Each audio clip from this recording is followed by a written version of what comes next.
And we are back with another episode of Your True Sons. I'm one of your hosts, Kevin Rutland. I'm here with Sean Weatherspoon and Jeremy Maclin. Today, the guest of honor just happens to be one of your very own, the Sean Weatherspoon, a.k.a. Spoon for all the Mizzou fans. And we are super excited about interviewing one of my best friends, man, getting to get a deep dive into his story, his background from the start in Jasper, Texas, to ended up in Columbia, Missouri, and just putting Jasper, Texas on the map. Super excited about it, Spoon. How we doing this morning, or this afternoon? How we doing, man? Kev, before we start, I mean, cut you off. Yeah. TruSons, right? We are Mizzou based, right? Just want to send our thoughts and prayers, right, to Amal Hardy. Wishing a speedy recovery, right? Look forward to him being back on the field. Terrible thing, man, but I'm glad that he got released today, and they say he's going, rehab and try to get back as fast as possible. So, definitely, shout out, man. Prayers to the Hardy family, man. Get well soon. Frank, I call him Frank. You know what I mean? Yes, sir. I have so many questions for you, man. It's weird to have questions for one of your best friends because I'm sure there are things we just don't know, things that we may have assumed from back in the day. But I want to take it back to where it all started, man. Jasper, Texas, which is one of the things that, looking at you today, has fascinated me the most. You know what I mean? Because though you're from Jasper, Texas, nothing was ever too big for you. You know what I mean? Your personality was always larger than life. And you never seemed like, oh, he's from a small town. I never got that feel because you were just always larger than life. So I want to hear about, take us back, man, to Jasper, Texas, early days, Spoon, with big brothers who also played the game that you love, man. What was that like as a child growing up with those big brothers who played the game at a high level? Well, first of all, man, I just want to say happy to be here with the TruSons. You know what I'm saying? I'm happy to be here. And, man, one thing you might not know, a lot of people might not know. First of all, my name is Franklin Sean Weatherspoon. No one ever called me Franklin. Only my wife calls me Franklin. My mom never called me Franklin. I don't remember. I just always remember being Sean. And in school, all the black teachers called me D. Sean when I was growing up. D had to put the D-E with the apostrophe on it, right? So I actually was born in Greenville, South Carolina. My mom went to Furman. We whooped on Furman a little bit back at Mizzou. Yeah, we A did. lot of people might not know, but we had to put it on the Paladins, and that's where my mom went to school at for a period of time. Okay. And my dad worked at the prison there in Anderson. So I have some roots in Greenville, South Carolina. But at the age of 6 months, we moved back to East Texas. Okay. And I think the personality kind of comes from being the baby in the family. Older brothers. My oldest brother is about 10 years older than me, and then my middle brother, who's older than me, he's about almost 4 years older than me. So I had to, make sure I was heard. Being the baby, you got to fight for everything you get. Kevin, you're the baby. Mac, you the baby too, right? baby. We all the baby. So we kind of all know how that goes, man. You got to get in where you fit in. And so, growing up in Jasper, Texas, man, as a little kid, my first sport was baseball. And that was, my brothers played baseball as well. So I remember being at the ballpark with my big orange bat, you know what I'm saying? One of them bats, one of them tyke bats. Yeah. And I was out there at the ballpark just trying to, chase that ball, hit that ball just like my big bros, man. And then once they got to the age where they had youth football, because we didn't have real youth football, we had 7th and 8th grade. And so I got a chance to see them play, and that's what inspired me to chase the game as well. Okay. Listen, I've talked to somebody who is a friend of your family, Doc. I believe you know him. Yeah. Shout out, He Doc. told me, shout out to Doc, man. I didn't know that you all were connected. And he started giving me stories about your older brothers, man, and some of the things they were able to do, not only on the football field, but on the basketball court, just the sheer athleticism that they had. What was it? Was there any pressure to live up? Because he also said that the youngest one was able to put it all together. You know what I mean? Was there any pressure to kind of live up to what your brothers did and the name they made for that Weatherspoon name in Jasper, Texas? Well, it even goes back further than that, right? Because my dad and his brothers, they played at Prairie View A&M, where my mom went to school as well. My second cousin is Teresa Weatherspoon. That's the toughest Weatherspoon you're going to meet. She's in the Hall of Fame in the WNBA. Yeah. She grew up with my dad, his brothers, and her brothers, right? So it was just known that, in Pineland, Texas, at West Sabine High School, where both my parents went, that, it was some athletes by the last name of Weatherspoon. And I met Doc's uncle, because Doc's uncle and he has a son that's best friends with my middle brother, Junior. And Doc's Okay. uncle, when we would go and help him on his farm, pick his watermelon and things like that. So we'd be out there, making some money as kids. I mean, you got to do a little work, right? Especially in the country out there in the sticks. And he would be telling me about traveling to see Prairie View play or traveling to see West Sabine play high school ball because of the type of talent that they had in such a small area, And man, seeing my brothers actually go out there and put it on the line, man. And, my brother Junior is a hell of a baseball player, great basketball player. Shoot with two hands. That's one thing I really don't like about his game. Shooting with two hands is absurd. But you're talking about a 6'4" guy that's going to hit the boards, going to punch on you, going to get after you. And when he was on the mound, I mean, he was like Satchel Paige, man. He'd pull that string on you. He'd go out there, hit you with that curveball, bring that heat in there. He was the master manipulator out there on the baseball field. And in football, he had a chance to be quarterback, but shied away from it, man. He didn't want to be the Q, Mac. He did not want to be the Q, so he ended up being a wide receiver. And then my oldest brother, Tay, he's the shorter one out of us all. So Tay's just 6 foot. But his vertical, I mean, I never saw him dunk off 1 foot, but off of 2 feet. I mean, he was sitting on the rim, bro, catching oops. As a tight end, if he'd have been a little bit taller, he probably would have played tight end instead of linebacker. But he was recruited to play linebacker as well, and that's kind of where, I would hear my mom say some things like, "I'll tell you, it hurt you," and I'd be like, well, "What's Sean gonna do then?" You know what I'm saying? Like like she don't like no wrap up tackles. You know what I'm saying? I'm like, I'm gonna get him down, but when it's time to shoot, I'm gonna shoot too. But big bro, he just had an uncanny ability to take the extra step and run his feet on impact and just shoulder punch a lot of ball carriers in East Texas, man. I'll never forget on his playoff game. He played at Conroe Stadium, not far from Houston. We were at Conroe ISD, and Big Bro had on the Bread 11s. And we were a little late to the game because you know how it is. Daddy parking the wrong lot. So we coming in the game, Big Bro.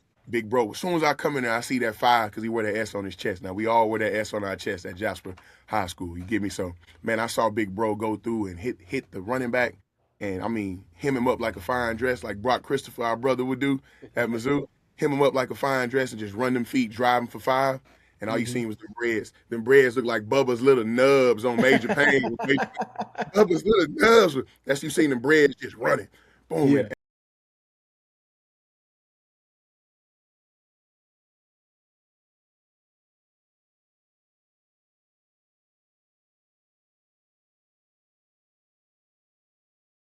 And man, I would cry when the Jasper Bulldogs lost. When that last game happened and we ain't make it to state, man, I'd be in the back seat crying, telling my mom, "We ain't losing when I get there." Tears in my eyes. You know what I'm saying? So, man, my brothers, I don't feel like they gave me a lot of pressure. Okay. It's just kind of like, you're a Weatherspoon, you love the game, and everything's just kind of naturally inherited, like the athleticism, the actual care for the sport, Like, we just love the game. Like, even today, we all get together, we watching the game, man. It's not like, oh, we ain't watching that, we're going to go do something else. Everybody know, all our wives, they know football first, So, man, I come from a big sports family, and, man, just guys that, my brothers, they just really inspired me to go out there, right? And like Doc said, the last one put it together because the other ones, they showed me the way. They showed me the good, they showed me the bad, and I was able to take from it and do what I do with it. And then that's what led me to meet you guys, man. I can't believe I went to school 1,000 miles away from home. The odds of that to link with you guys, man, it's just truly a fantastic story coming from Jasper, Texas. Most definitely. What you got for him, J-Mac? Yeah, first of all, your brothers are two of the coolest dudes I ever met in my life. Without a doubt. So cool. Man, just... Hey, man, they love y'all guys too, man. You better believe it. They think down to earth human beings. Feel, man, they like big bros from a different mother, man. So shout out to Spoon's brothers. Spoon, I want to ask you about, man, Jasper, Texas. Right? For those who don't understand like what it is, right? Listen, I want you to kind of give them an idea of like what Jasper, Texas is. Because I know when I first got there, right? And listen, there's small towns everywhere, right? There's small towns in Missouri, but it was a little bit different than when I got down to Texas and I saw Jasper or I saw Marlin. Even I was like, yo, this is a different type of small town thing. And then also, if you don't mind, like a little history story, right? There was a really big event that took place down in Jasper that probably, could have a impact on how you were raised, how you moved, like all that good stuff. So kind of give us a little background story on that? Most definitely, man. So, a little bit about Jasper, Texas. It's right in the East Texas Piney Woods, and you could consider it Southeast Texas as well. So it's in Southeast Texas, but really that pride comes when you say East Texas because, I just think about the towns that are north of Jasper. You got Longview, Texas, not directly north of Jasper, but Palestine, Texas. Guys like Adrian Peterson came out of there. Trent Williams comes out of Longview. Vondrell McGee played running back at UT with Chaikey and those guys. You had guys by the name of Earl Thomas and Deion Beasley that played at University Texas out of Orange, Texas. Beaumont, Texas. You got Kendrick Perkins, right? So Jasper is a big county, but it's a small blip in there, right? So it's called the Jewel of the Force, and it has about, when I was growing up, it's about 8,000 people. Okay. About 8,000 people in that town, and so that's all I knew. All I knew was Jasper. All I knew was, going to the daycare there where I met all my buddies going into pre-K. All the guys, I went to school with the same guys every year, played ball with the same guys every year, what I'm saying? Parents got the same, everybody got the same play. We go to the same churches, on the same vacation Bible school. It's just a unique town where, everybody stick together. And I stayed in a black part of the town. It's called North Quarters, right? And so you got North Quarters and you got South Quarters. That's where Gangsta Gil's from, Gilbert Moore, former Mizzou Tiger as well. Gil, yeah. Shout out Gil. Gil played quarterback and safety for us in high school, then moved on to Missouri as well a year after I came. But then you got East Jasper, which is where Doc Adams is from. But bro, I'm telling you this, we can walk to all these places. Okay. Yeah. I'm telling you, like, East, West, man, look here, man, a hop and a skip, and you'll be there. Yeah. And so, man, I just come from a community where, like, you was going to go to church. It's like all the kids, your church is in your neighborhood, and everybody was present in church, man. I had a chance to be, a youth usher, singing the youth choir, man. Sometimes I ain't even want to go, man. They blowing the horn out there. You got to come on and sing that No Ways Tied. You know what I'm saying? Hey, I had to get on through that, right? That's where I met one of the most influential people in my life is Reverend John D. Harden, who just passed away this year at the age of 96. Dr. Harden he actually coached Denario's mom in Marlin, Texas back in the day, right? So man, he was a gentleman who just really instilled that love on your mama. So my mom was the core of our family. Man, and that's kind of how Jasper is. A lot of strong black women, raising their kids. And I just so happen to have my dad in the house too. So that's not as common. Right. It's not as common in our community, right? Matt, growing up, I went to school with blacks, whites, Hispanics, and I never felt no type of way, right? And then, man, all of a sudden in 19, I want to say, was it 97? Might have been 97, 98. I just got to say I was in third grade. She's not my classmate. She's in the grade above me, but her uncle happened to be a guy that, he was considered, you might see him walking through the hood, right? Like, oh, that's James, everybody know. That's James. He don't mean no harm to nobody, you know what I'm saying? He might have had him a few drinks. He walking, he gonna get a ride out there to the country where he stay at, but he might be in East Jasper. And so, man, what happened was James was picked up. He was I guess he threw his thumb out for a ride, and who happened to pick him up was a local guy by the name of Sean Berry. His family actually owned our one movie theater. So he was a guy that, maybe my siblings might know. He's older than me. Everybody in this town. It's a small town, right? Yeah. But it's quite segregated. But there has been a little bit more of inclusion there at Jasper. And at school, we all go to the same school. So like I said, we know what we know, right? And sports is the key, right? Everybody plays sports together. There's no black and white. It's like, boom, we come together. That's a way for us to get to know each other, different communities, and how people are, right? And so I could say I was treated, fairly throughout my childhood, man. I thought my coaches were good men, even though maybe I didn't know everything about them, but I just felt like I was raised by coaches who cared, black coaches, white coaches, and, coaches that would come pick you up, drop you off, really pour into the community, man. And everybody loves to compete. They love to compete. So, it kind of brought everybody together. But this incident happened with James where he was picked up. And, he thought he was getting a ride. I guess he gets to hanging out. But with that guy, Sean Berry, there were two more gentlemen. Well, I won't say gentlemen. Let me rephrase that. There were two more guys that happened to be Aryan brothers. And there was a lady in that group that happened to be one of those guys' lady. So these Aryan brothers had been out of jail for some time. I think it might have been a year. And they wanted to do something, to commemorate them being out. And so they went around looking for a suspect, looking for a victim, right? Somebody that they could get and get them full of that liquor, drinking, hanging out, and then all of a sudden flip the script on him and try to overpower him. And that's what happened to James, man. He was kicking it with this group, and all of a sudden they flipped the script. They started putting hands on him, and James was a big guy, so he did what he could do. He did what he can do, man. But there was a point where he had been overcame by the group of people, man, and what they did was something so heinous that one could never imagine, man. They tied James by a chain around his ankles to a pickup truck and drug him down a county road for numerous miles. I mean, gravel road. And the only time when they stopped, James was decapitated. So James Byrd Jr., the actual hate crime where he was murdered on the outskirts of Jasper, Texas, was something that hit national news, man. And here I am in third grade, and literally we got the Black Panthers and the KKK at the town square. And we're talking about a town square that ain't no bigger than this tablet I'm on. So, I mean, it's just, the tensions are just at a level where you could never imagine. Yeah. You could never imagine. And in high school, there's riots.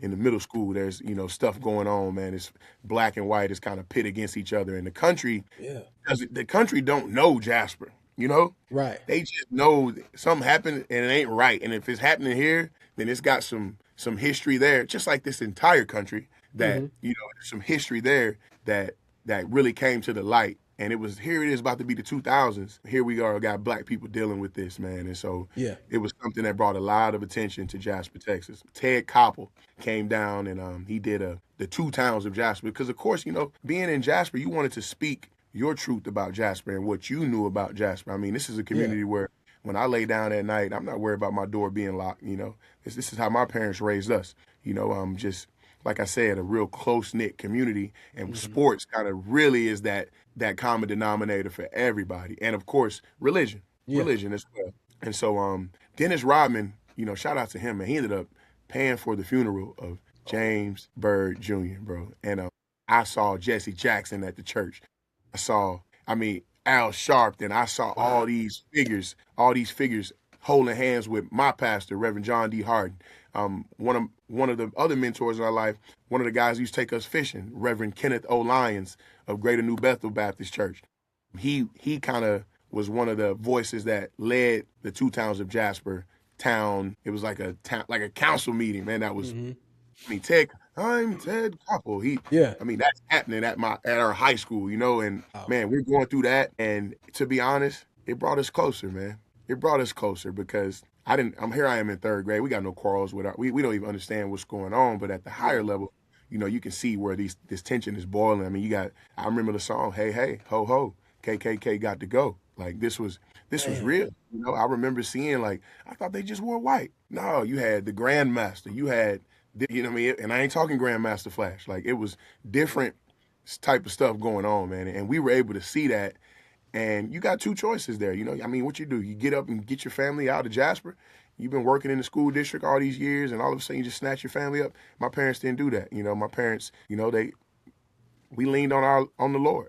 That's what I was taught. We leaned on the Lord. We stuck together. We loved one another, and we just kept pushing and doing the right thing, man. And I remember when I was in 6th grade, we ended up writing a song about, kind of how, how they tried to shape Jasper. And when I say I'm from Jasper, like I remember when I met you, Kev, I'm from Jasper. I can see in your eyes, like, Jasper. I told Mac here, he like, ooh, they dragging brothers down that. Like, it was crazy, man. But, I had to defend that for a long time. But I'm proud of my city. We produced a lot of great people, a lot of great, men and women I was around growing up that helped shape me into the man that I am today. And you best believe we'll whoop Kirkwood and we're gonna give North Shore a run for their money. We know they got 7,000 students. But we might we're gonna run that veer on you, K Rut, like we used to back in the day. No, man. It's a place where I always say I would retire there. But my wife ain't going for it, man. I had her in Beaufort, Georgia. I had her in Beaufort, Georgia before we were married. You know what I'm saying? She like, nah, we ain't doing that country stuff. You know what I'm saying? So I respect.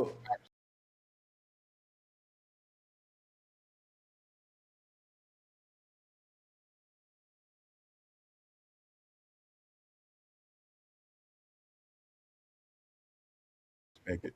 I will say this: when you say where you from, like you say it very proudly. Yeah. Like it's Jasper. Oh Like yeah. you rep it, right? You rep it in a phenomenal way. But And you got to put that baby on the end. yeah, You know what I'm saying? Like I'm from Jasper, Texas, baby. You know, yeah, you got to Baby? let them you say it like proudly, go to man. So, DSA, K-Rut. Yeah, baby. Yes, sir. but I'm gonna segue into like, okay, so you just said how do you go to school 1,000 miles away from home, right? Yeah. So, all right, let's transition, right? Had a great high school career, right? Let's transition into how you got to the University of Missouri from Jasper, Texas. All right, man. It's kind of wild. I'm gonna just tell you. Let's hear Senior it. year. So like I get my first offer my junior year after my junior season, which I went crazy. From Like who? University of Houston, the Cougs, baby. Me and Case Keenum would have been teammates, not Chase Daniel. Me and Case. Case was all-state basketball, so I know he'll post Chase up. But let me just say this, man. Art Briles did a good job of recruiting me and letting me know I was the type of talent to play at a big school like Houston, right, in the Conference USA at the time. And I thought that was the world. You know, I thought, like, man, I'm going to Houston. It's right up the street, 2 hours south of Jasper. Man, I'm going to the H. Fam can come. Yeah. And so then my senior year, I'm like, you know what? I'm just going to go out here. I'm committed to Houston. I said, I'm just going to go out here and put my best foot forward. I always felt like the recruiting sites and stuff didn't show me no love. I said, man, they must don't like that I play both ways because I'm going to play linebacker, I know, but I ain't going to lie, I like to catch that ball. Now, I thought I was J-Mac a little bit, right? So Receiver. I Receiver. might be a little lazy. I might be a little lazy on defense. I'm going to hit. I'm going to run that ball. But I'm out here saying we went to a spread offense in middle school, right? So when I went into high school, we was running the same scheme, man. And so sophomore year, I got a little reps at receiver. I started on defense just like my sophomore year at Missouri. And so that senior year, man, I was really, you know, I'm playing Earl Thomas. I'm playing, what's his name? Beasley. I'm not Deion Beasley. Tommy Chavis' old team. Shout out What to about Tommy. Curtis? Curtis. Which one was Curtis Curtis, Brown? man? Was he over there too? Curtis Brown. Curtis Brown, the Texas legend, NFL player. Yeah. So, man, that previous year we went to the playoffs. I played Curtis in the playoffs, so I got after them boys. Now they beat us in the state game. We lost 47-49 in the state championship game. But like I said, my junior year was crazy. I broke my thumb, had to sit out 5 games with titanium pins in my thumb. Came back, first game without my cast, a 24 piece. A 24 piece. Fresh out the cast. Yeah, and my highlight hit was on what they call it Friday night. You know, they show the all the stuff. Yeah. Oh, yeah. After the game, So my kinfolk calling my daddy out here. Oh, I saw that boy. I saw. I was like, yeah, hey, yep. They know what time it is. Boy, balling. So senior year, I'm like, I'm about to take this thing through the roof. I get a chance to play Earl first week. Man, I catch a screen on the first play, go for 50. I'm cramping up. They run me out of bounds, man. It's so humid in Jasper, Texas. So like that first game, you know, it's crazy, right? So we ended up losing that first game, and we didn't have a great senior year. But I played, you know, pretty dang on good. And you know, Matt Eberflus just kept finding me during that senior year. So one thing that happened during that senior year was Hurricane Rita hit Jasper. It was bearing down on like Galveston and Beaumont and Jasper. Jasper ended up being like ground zero. And so, boom, we had to leave town. So I'm a refugee out here chasing gas, chasing shelter with my family, with my church family. And we just trying to, you know, make sure we good, get away from this storm. So we left Jasper. We came back. We had to play 2 games a week. We have no lights. We played day games, Tuesday and Saturday. So it kind of messed up our season, you know, but it allowed me to get a little bit more healthy too, because I was playing every play in high school, and I wasn't feeling the best going into that game before we had to evacuate. And so, man, Matt Eberflus just kept finding me during this time, and I'm still being recruited, you know what I'm saying, by other teams, and you know, Houston is still, you know, they still thinking it's a sure thing, but Flus is just he ain't talking about football, he talking about mom, he talking about daddy, he talking about family, like, you know what I'm saying. I'm like, man, he a little different, right? So he comes down for the in-home, and I'm like, where Coach Pinkel at? All right. Chip on the shoulder. Boom. Coach Pinkel ain't coming to see me. Much love for you, Coach Pinkel.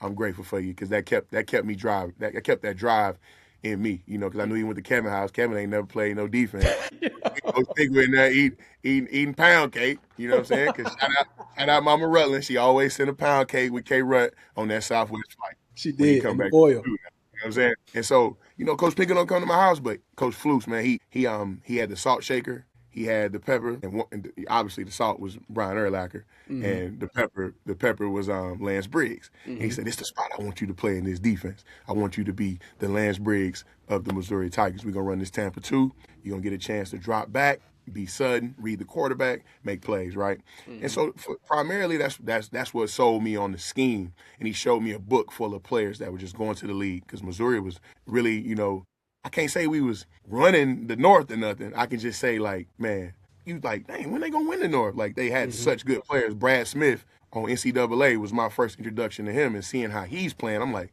oh, okay, Brad got something going. Yeah. This gonna be nice. It's gonna be nice, right? So I took my visit. You know what I'm saying? And you guys wasn't on my visit, but I met a lot of cool guys on my visit. And we could have got Adrian Claiborne had they not said, you going to play linebacker. Because I'm coming to play linebacker. This dude was bigger than me. Like, I mean, he looked like a grown up. You know what I'm saying? But he knew, he knew what he was going to play. So he was kind of like, I'm just here. And we had a good time, a good visit. And I remember coming back home. I'm on the phone with one of the homies.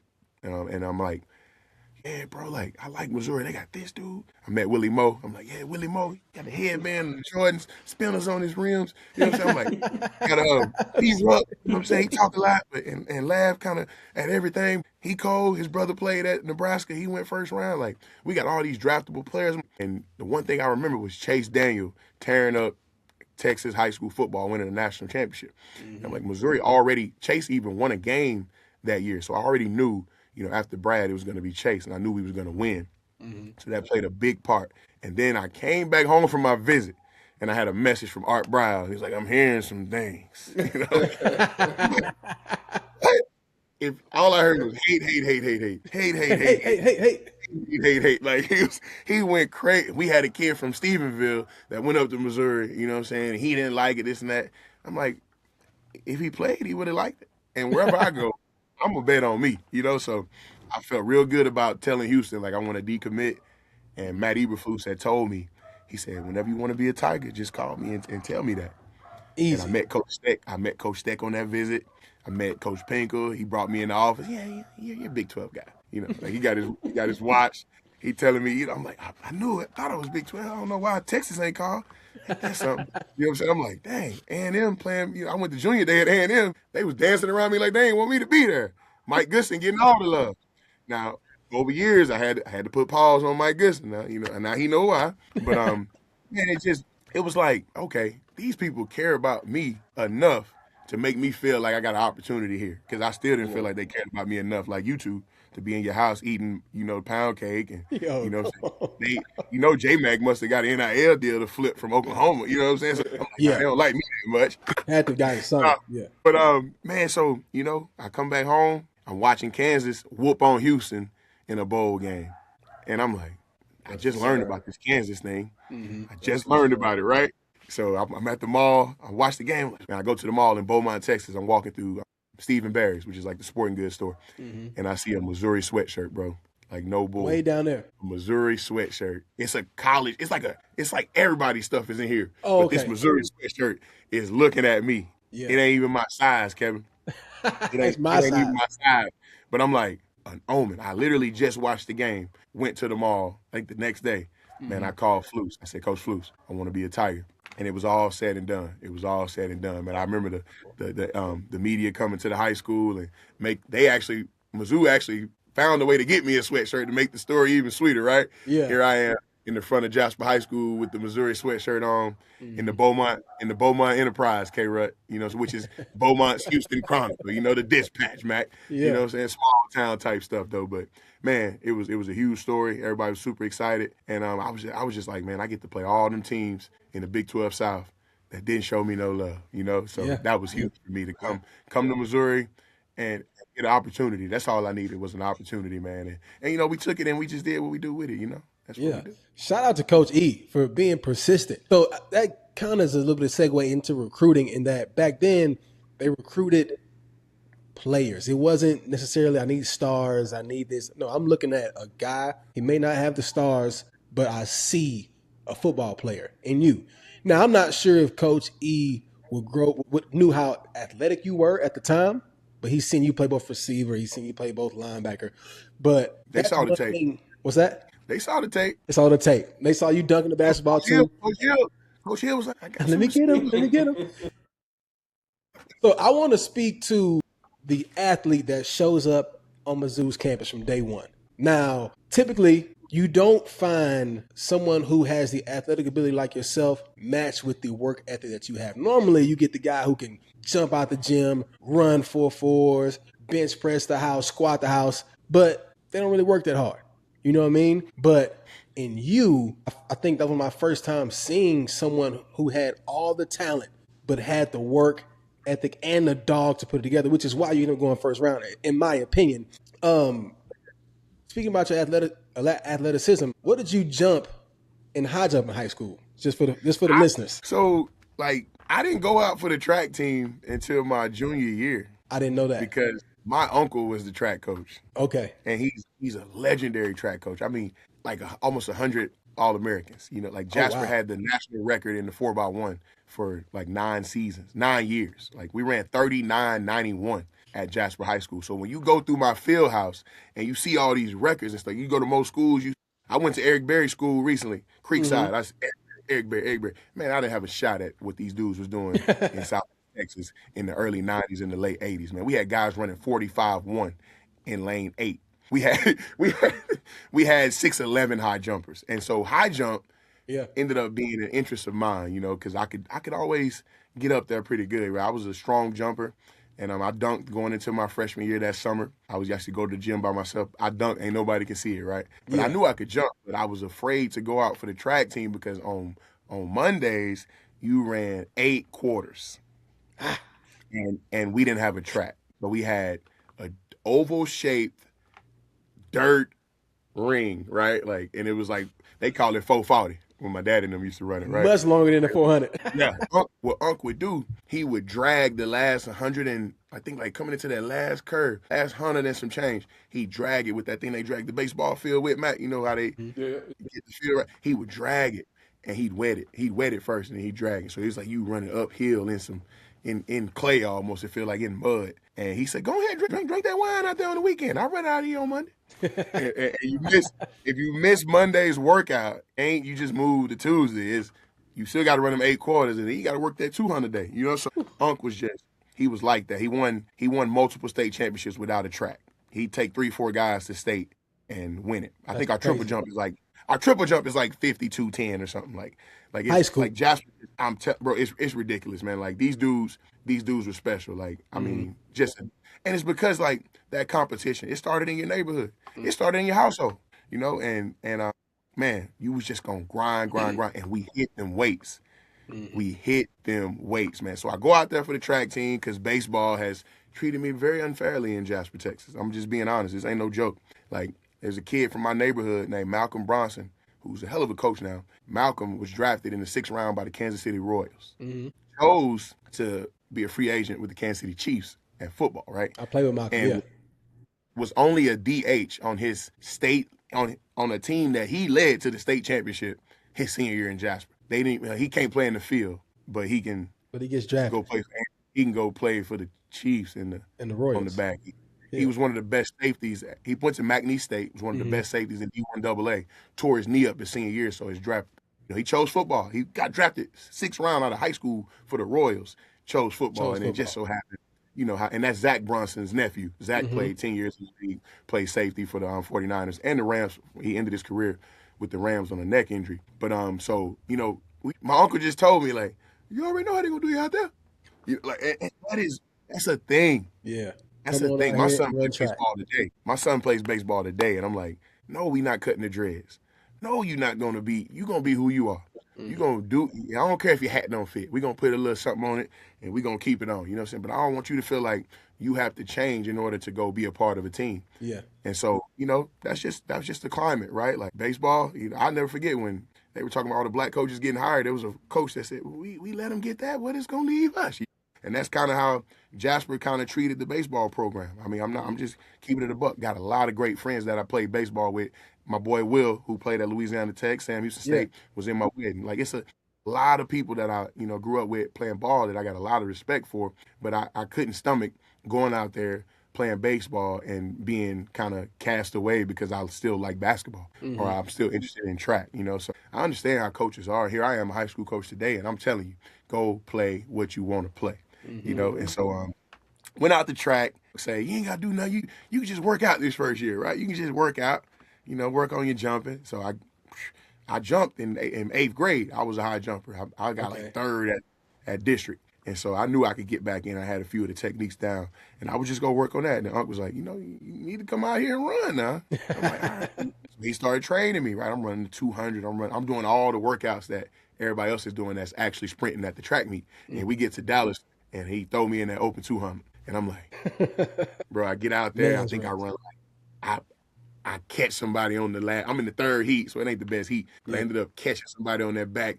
I think I ran like a 23.3, you know what I'm saying, the first time I did it. And I was like, oh, this ain't too bad, you know what I'm saying? And so then I ended up, my senior year being a mainstay on the track team. Now, the junior year, I just jumped. And, I jumped. I made it to state my junior year as an alternate. Now, at the regional qualifiers meet where, you've already qualified for regional, so you're going, but you got that next meet, right? The meet y'all skip, Kevin. The meet that North Shore skipped when they had a chance to probably set a record like Texas, do, set records because they wanted to go to prom. I went to the regional meet, the regional qualifiers meet, and I hit 6'6". And my eyes was like, what? I had never went over 6'4". Right, so I hit 6'6". Then I hit 6'8". Ended up tying. No, the guy went 6'9", I think. So I ended up getting second there with like a 4A cat. Here I am, a 3A cat, right? So if I would have hit 6'8", I get to regionals, and I kind of pooped down my leg a little bit. I went 6'4", but I'm 3rd in the region. So I made it to state as an alternate. So I get to go and have a good time. So I wasn't running. I'm at the state meet. And just grooving, man. Learned a little bit about the track culture in Texas. Seeing my uncle's clout as he go out there, like, Coach, I'm seeing Maurice Green. We had Texas Relays, Mo Green coming up, Marion Jones. Like, he was just one of them guys out there, right? Yeah. And so senior year, I went back out for track, and I ended up being on all the relays, bro, the 4x1, the 4x2. I never ran the quarter, thank God, because I probably would have ran off the track. I don't want to run that long. But I ended up doing really good in district, and it rained at regionals, and I didn't do so hot, so I didn't even make it. I didn't make it to state. Okay. So it was kind of a letdown that senior year, but I was banged up a little bit too with just playing basketball. All the jumping, it kind of wears on you, especially when you're power jumping, not more of a finesse jumping. And people don't understand how violent, high jump is. Like, you put that foot in the ground, jump on one foot was always my specialty, and man, I was able to come off that left foot and do some pretty good things. But it got to the point where it just kind of wore me down. But that day, I met a guy at the hotel we were staying at, a guy by the name of Denario Alexander. And I see this dude downstairs at the Holiday Inn Select in Humble, Texas. And he down there on the computer.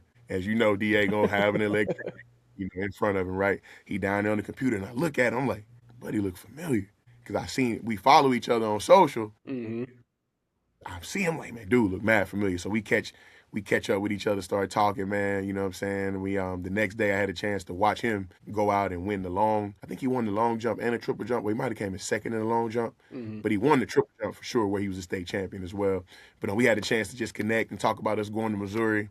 It was two kids from Texas with 2 stars by their name, just becoming acquainted. And it was kind of some foreshadowing into like the type of people I would meet when I got to the University of Missouri. So with that track background, going into the Big 12 where they throwing the ball around, my uncle had the best knowledge for me. He told me, come on out here. You already know what's going to happen over there. Come on out here and get right for college. And that was one of the best moves I could have ever made. Yes, indeed. And me and Jeremy, I'm sure, are immensely grateful that you made the decision to drop U of H and come on and be a Tiger, man. Both of y'all decommitted, came on in. But now walk me through, now we're here. You're on campus, and you came in the summer. I think you said you roomed with, was it T-Ruck at the time? You're on campus, man. Martin Rucker took us in. Yep. You're on campus now, college freshman, and you're trying to find a way to make a name for yourself at Mizzou. You've already done it in Jasper, Texas. How do you do it at Mizzou? What was that process like from coming in at the summer after you graduated high school to becoming a true freshman? How does that process look? And what are some of the ups and downs that happened throughout that process? Well, to be honest, Kevin, leaving Jasper, Texas was one of the most impactful things I had done up until, at that point. And it felt like I already won, I get to go to Mizzou, Big 12, and I get a chance to compete. I don't know what that's going to look like, but I know I'm going to give it my all. I know I'm hungry. I know that, this is a place where, like, we're peaking. It's like at the right time. I'm looking at the recruits. I'm like, okay, we got this, we got that. It's like the coach has been together since Toledo. Some of them played for Nick Saban and Coach Pinkel at Toledo. Like, it was just like, man, I trusted what they said. We kind of went there on a dream. It wasn't no big facilities, no nothing. They were kind of telling us, we're going to have this done by the end of y'all freshman year. We're going to have this done that year, this done. And Missouri's still in those phases. Like, it's amazing that it's taking that long to get that stadium the way it's supposed to be. But I'm so grateful that they have it how they have it now. But and I was just super hungry, man. And I just knew, like, I had to go out and show, like, what I could do, because I felt like I was at the bottom of the Missouri 2006 recruiting class, and I needed to do something to stand out.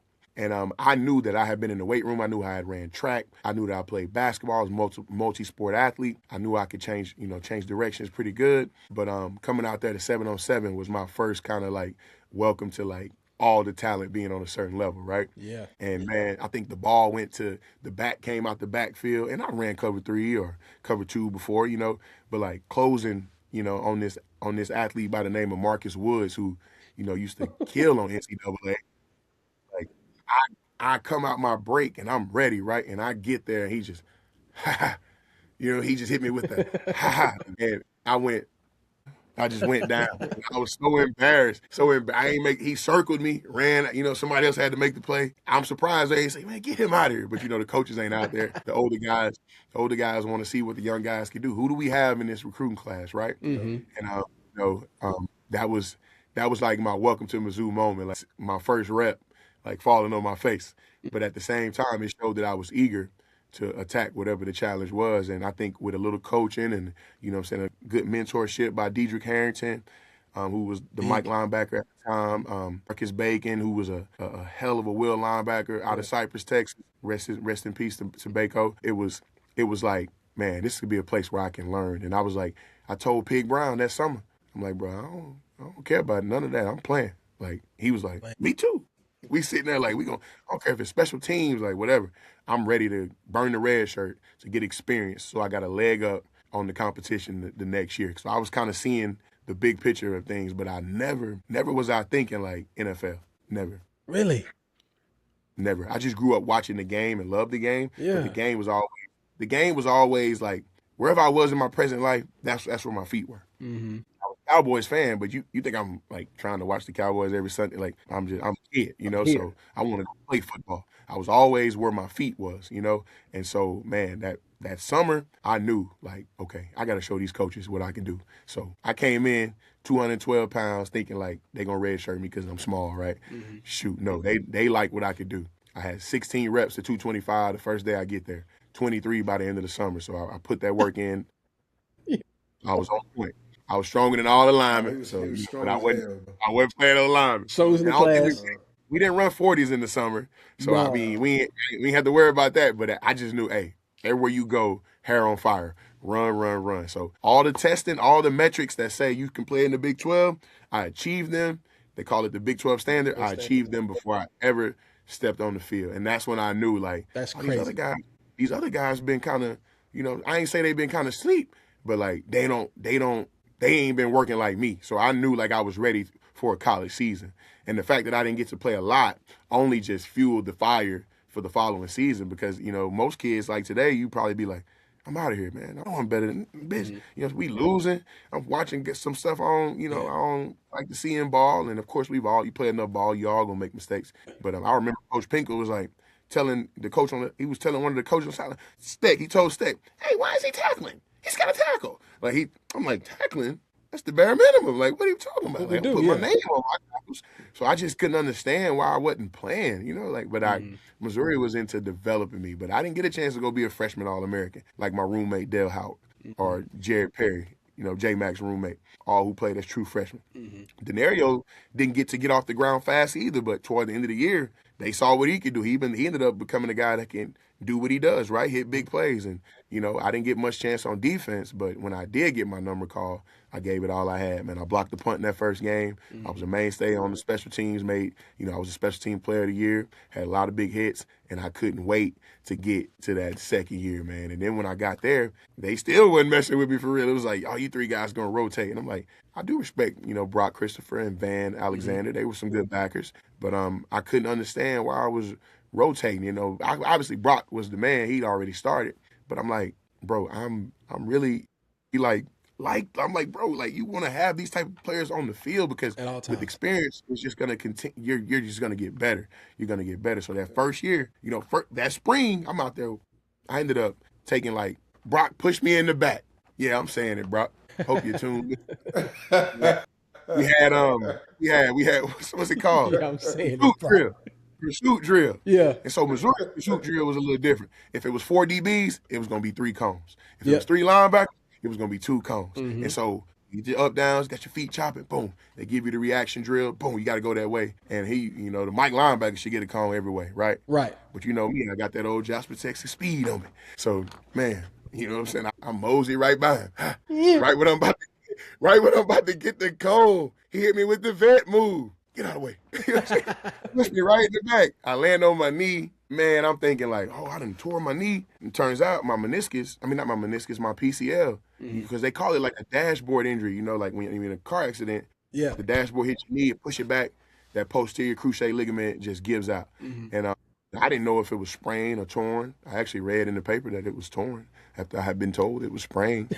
So Yo, I would actually tell you to go get your own MRIs and hey, when I got to the league, I figured that out. Like, all right, cool. He say this, but we're gonna send it to Dr. Andrews, right?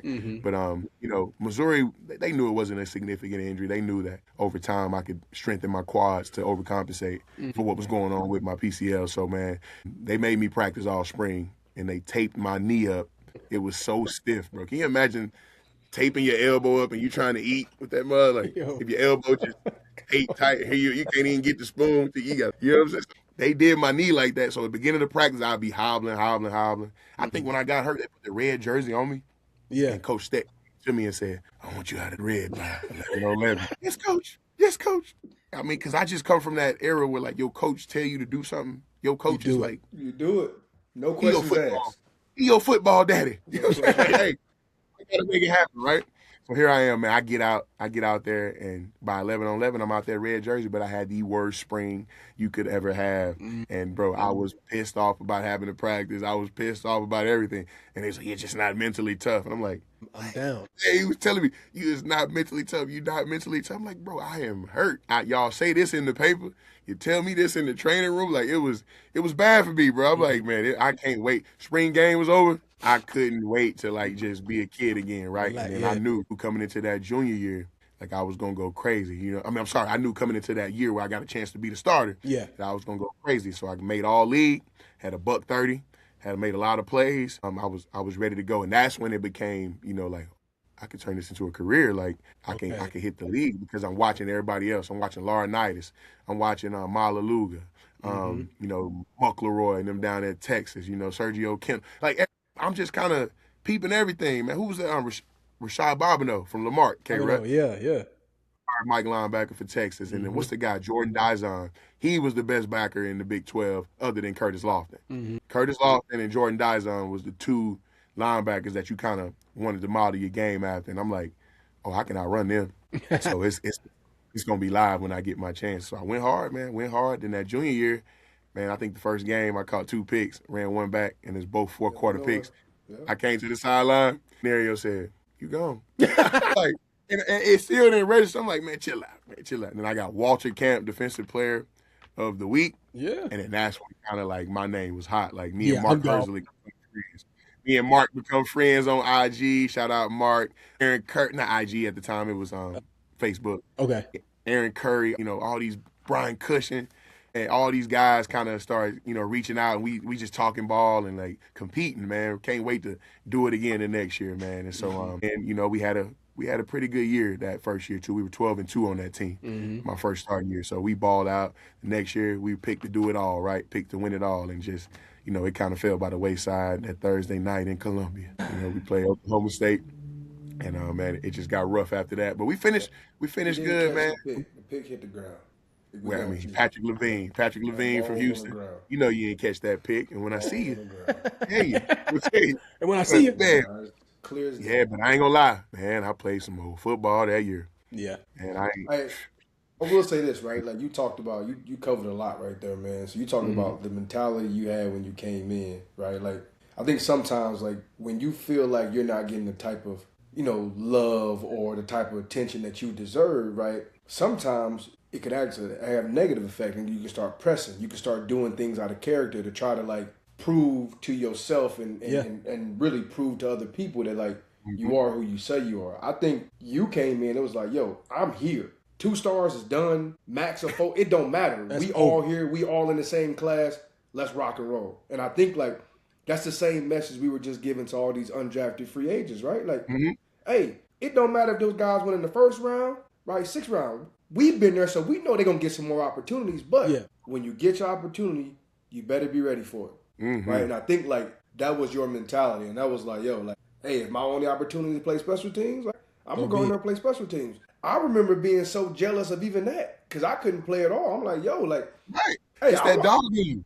I run out on kickoff. You know what I mean? Like, so I think that's a lot. That's credit to you, man. Like, just with, you know, And I being gotta that say present. that's the upbringing. like, That's the upbringing, man. That's like, that's how I was raised. Like it was like whatever we ask you to do, put your name on it. Do it. Like it ain't what you do, but it's how you do it. You know.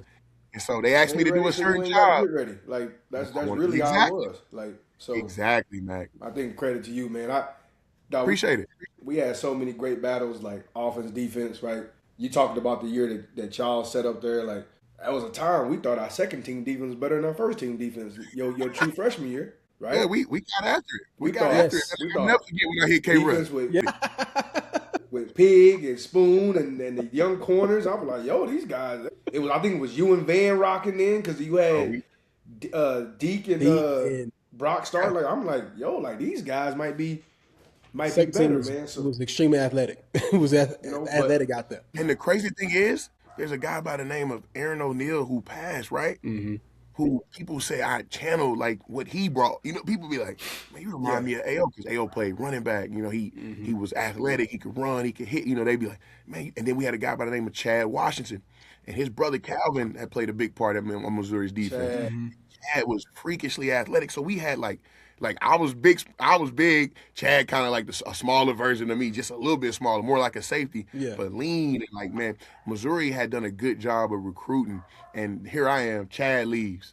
Obviously, A.O.'s no longer there, you know, and I ended up playing with Brock and Van.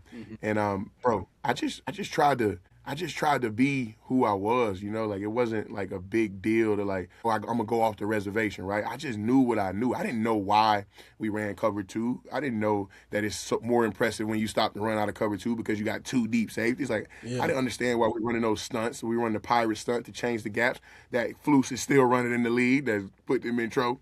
But much love to Flus. Much love, because I ain't gonna lie, I showed that I could do the hard job in those defenses, because that's why you see the Cowboys looking crazy sometimes. You're like, he gonna put it on you. Like, hey, we're gonna drop 2 safeties and we're gonna protect this pass, and y'all gonna have to get it done. And I'm thankful for the training that I got, because if you talk to NFL linebackers who went through Coach Eberflus's individuals, like Andrew Gashkar, who played for him for Dallas, Sean Lee, those guys, man, they would tell you like, it's real. You got a heavy dose of linebacking, and I think that's what carried me, man. So I got a lot of respect for, you know, Missouri, their staff, and how they developed me as a young. So you get through college, right? You ended up getting drafted, right, to the Atlanta Falcons first round, right? Take us through on that process, and I know we've done draft stories before. It's not necessarily the draft story. Yeah, I ain't gonna dig in too deep. But take us through like the process. You said like after you had the big year, this all became like a reality. Like, yo, I could really do this, right? Like you could have left maybe the year before. You stayed, came back for your senior year, graduated, right? Which was something I know that was really important to the only highlight moms, from your senior year, Mac. Right? That's But I know that was really important to moms, right? I know, like, bro. And family. That was. I guess take us through that and then get us to Atlanta. Got you. So first of all, my dog Lee, you know what I'm saying, Mac? I'm not even at the press conference. I'm hot, low key. Yeah. You know what I'm saying? I'm like, man, Mac, I know he got to go. You ain't coming to press? No, I wasn't there, bro. No. But I think it was a class thing. You know, it was something like that. You know what I'm saying? Because I was an excellent student, graduated 3.5 years. You know, but anyway, I had to do what I had to do. Senior year was just like the ego just took a beating, because here finally Mac gone, Chase gone, Willie Moe gone, Ziggy gone. And I love them type of challenges, man. Put it on Spoon. On the poster where it used to be 5, 6 people, it was Big Spoon, it was little Carl Geddes. It was little. It was like I was like, oh yeah, that boy. Go and get the magnet for the refrigerator, mama. You know what I'm saying? We about to do something, right? I got a semester to graduate. And I mean, Kevin, I will say this, I got the line up next to Kevin. Yeah. You know what I'm saying? He took a lot of sacks. He took a lot of sacks from a young budding linebacker from the University of Missouri. Because I was playing man-to-man coverage, and they was calling a Cobra Blitz where the corner is coming off, or the nickel blitz where Kevin was just like a Swiss Army knife his junior year, right? So we stunk it up. We just stunk it up. Navy put pause on us. The ego took a hit. I'm 252 pounds. I'm drinking. I'm eating pizza. I'm loving my not soon to be wife, but down the line, my wife. You know, we dating in college. Man, like I said, I'm out. I'm drinking. I'm eating pizza. He said I'm 252 pounds. I'm at Pickleman's, and I'm like, man, Ziggy Hood going to the league. Shoot, my 3 technique was first round.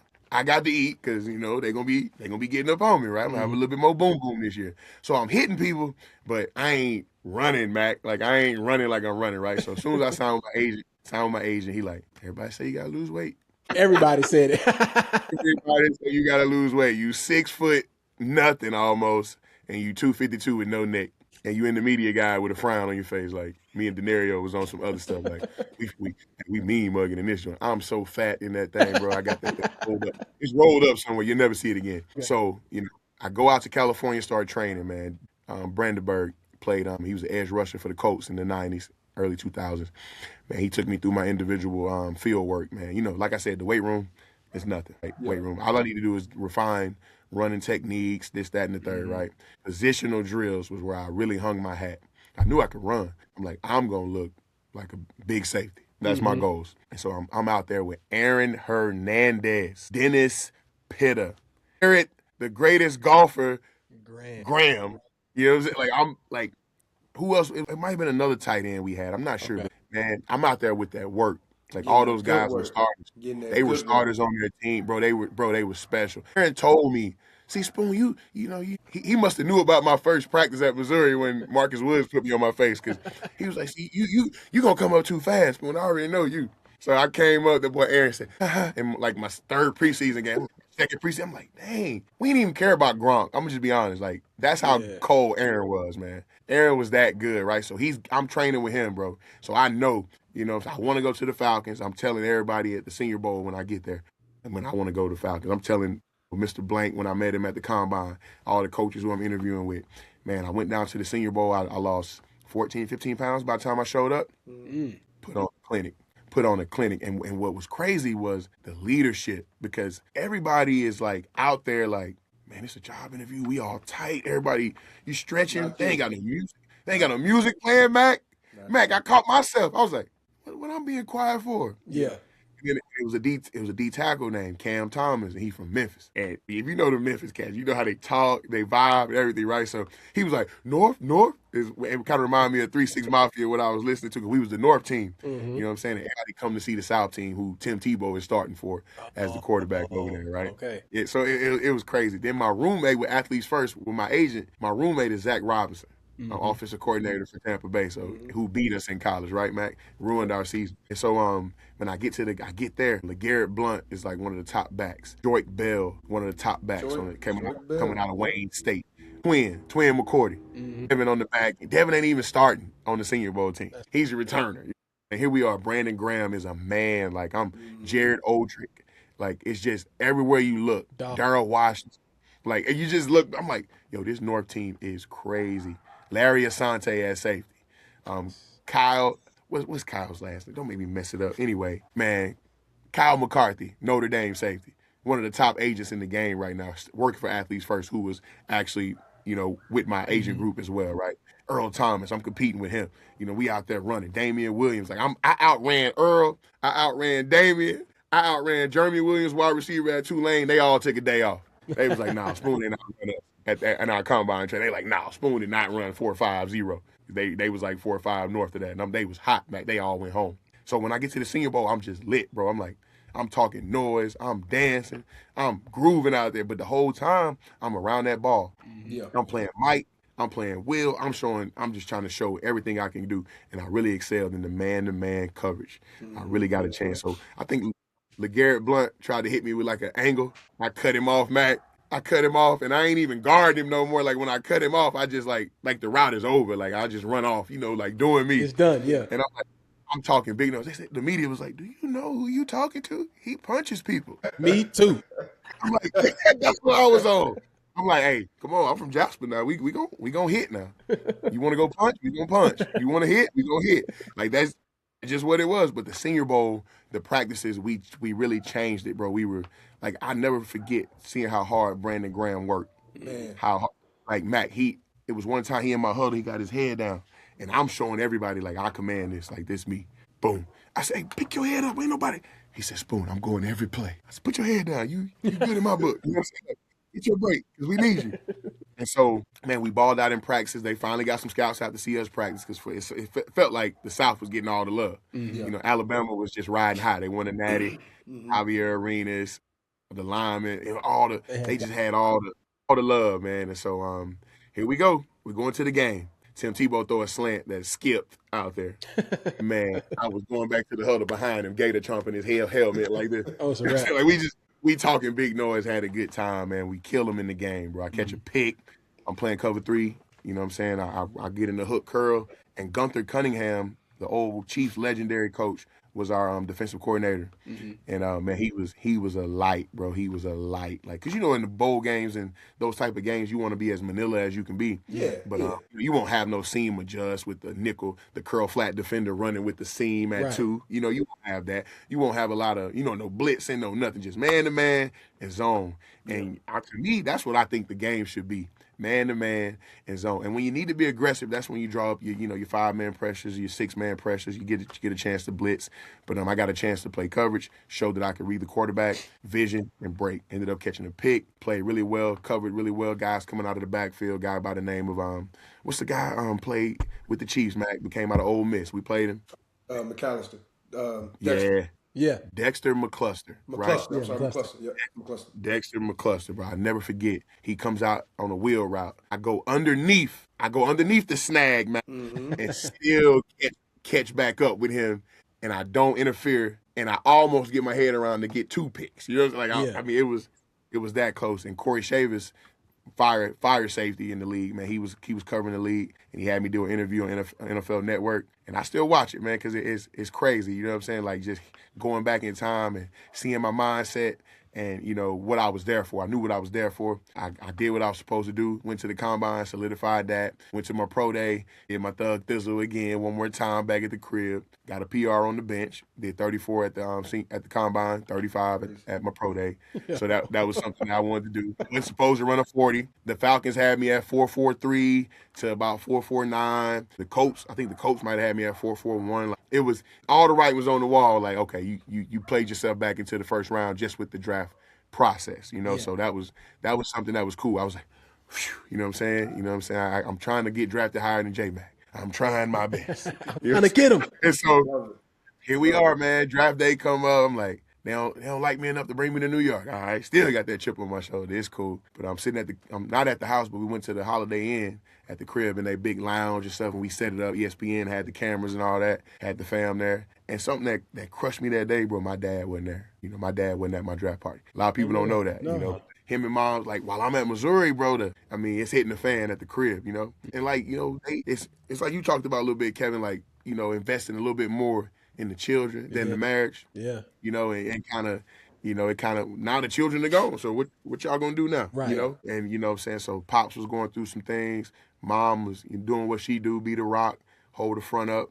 You know what I'm saying? How she's supposed to hold the home front down. Mm-hmm. And got drafted, got that call, went to Atlanta. First day, Tony Gonzalez out there, man. You talking about a welcome to the league moment. Yeah. So Mac, you the first round pick. You gonna play with the 1s, the 2s, and the 3s when you get to. And we had veteran minicamp first, no rookie minicamp first. Mm-hmm. So I hit the ground running. I'm the Will, one portion of practice. I'm the Sam, the other portion of practice. I'm the PP. I'm the personal protector on punt team, making the wrong call, getting cussed out. Head coach come save me, make the call for me. I'm like, phew, man, it pays to be drafted in the first round. Yeah, it does. Some scams, man. Like, jeez. Can J-Mac bring me up to Philly? I'm kind of low this weekend. Just bring me up to Philly. We making $400, $500 a week at OTA. Yeah. Like this. this is baloney, But man, I went out there and I never forget. We ran a blitz, and the coach had said, I got this technique, I got the back, but he shouldn't get out because we blitzing. Mm-hmm. So go make a play, you know what I'm saying? Read the quarterback eyes, boom. And I got under one out there at the slant, you know what I'm saying? I was 3 receiver, or I was seam flat off of the back. I got seam flat in fire zone, so I'm the force of the defense, but I'm to the side where the 1 receiver is. So my 2 is in the backfield. He's blocking, so I got nosy, got me a nice little pick under 1, taking care of my corner out there. And I think it was Dante Robinson at the time. So I made a huge play, and I just felt like, hey, I belong in this group. And then going against Tony, I was always patient because I could run. So I was chilling. Now Tony, I'll be right there, but he get that last separation, man. It was like a master class that he was putting on. It was really just playing basketball. He posts you up, and he gonna make sure he got the leverage. And when he caught the ball, he would triple threat. He'd turn around and triple threat on you, so you DBs would go flying past him, and he get about 8 more yards. And when they come up to the knees, he slow down. Watch the knees. Watch the knees. Nobody get on the knees, And I saw greatness every day, bro. Every day, every team I was on, I saw greatness, man. And it inspired me.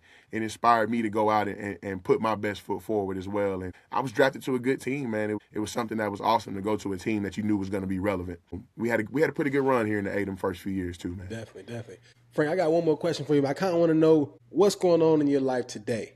You've taken us from Jasper, Texas, man, to getting to Mizzou, to now you've gotten drafted, now you're in the NFL. You've had your time in the league, man. What has all that taught you, and how has all that shaped the man we're looking at today? Well, man, the game taught me so much about life because they correlate. It's gonna be ups and downs, man. It's gonna be highs and lows, ebbs and flows. But you gotta keep grinding. You put the work in so you can be successful at the time when you gotta make a play, right? And so battle, a lot of injuries, dealing with, just not being able to be myself and not feeling as confident mentally, just like, dang, man, this happened again. Like, get up.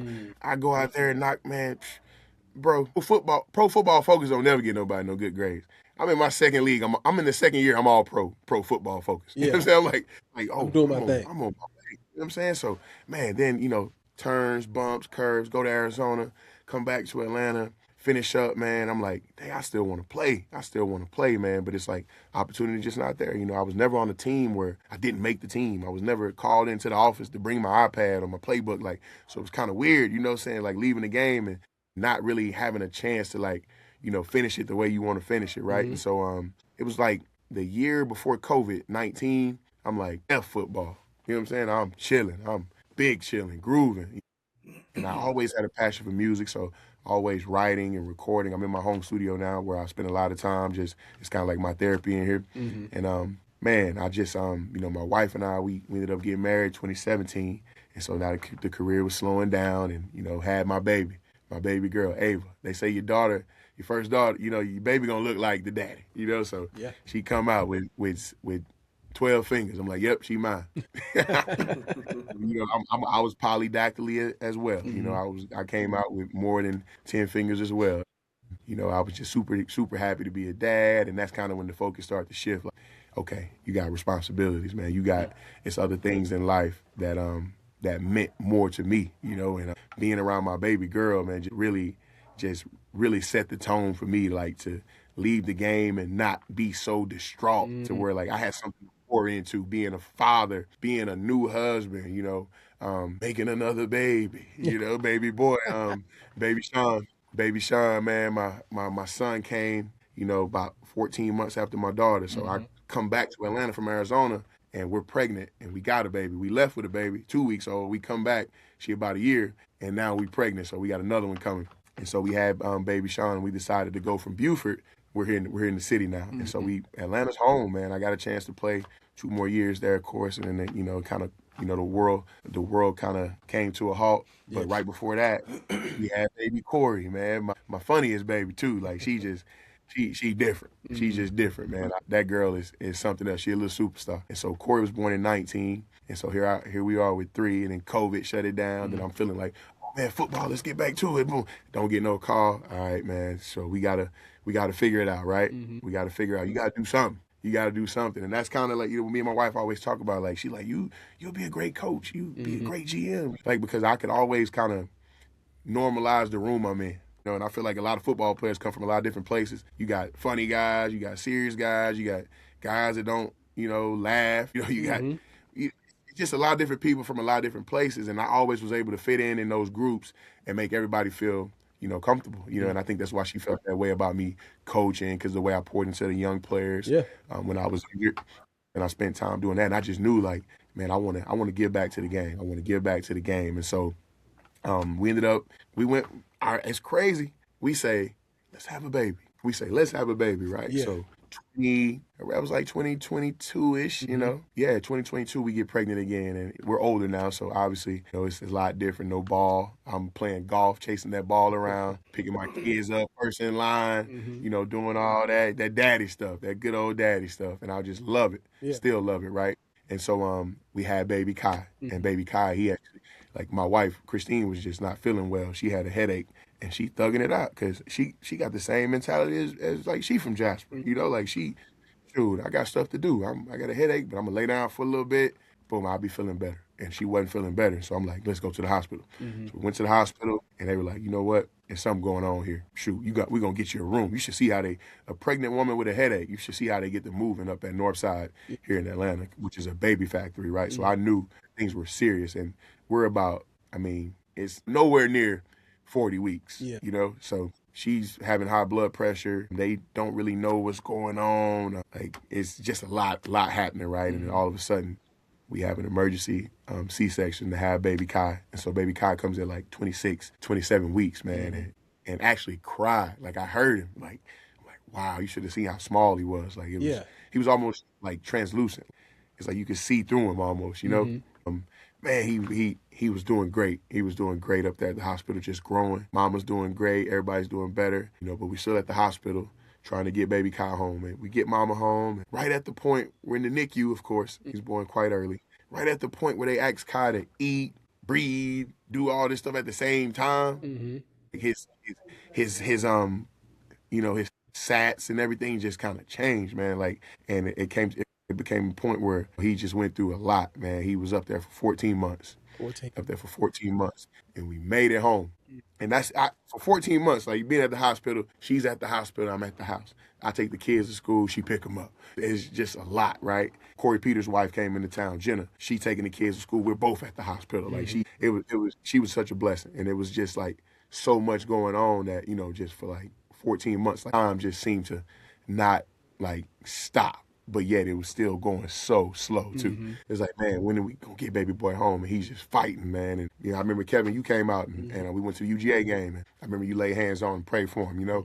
Man, that was big to see you guys be able to come and see baby boy and be there for him. And our family, our Mizzou family, our tight knit CBC family, TruSons family, like come together and like at a time where the Weatherspoons are really, going through a lot. And Mother's Day just passed, so I always think of that. I lost my mom in 2022 to Parkinson's. Good. And then I lost my son the day before my oldest son's birthday, the day after my oldest son's birthday. But really, it was my oldest son's birthday.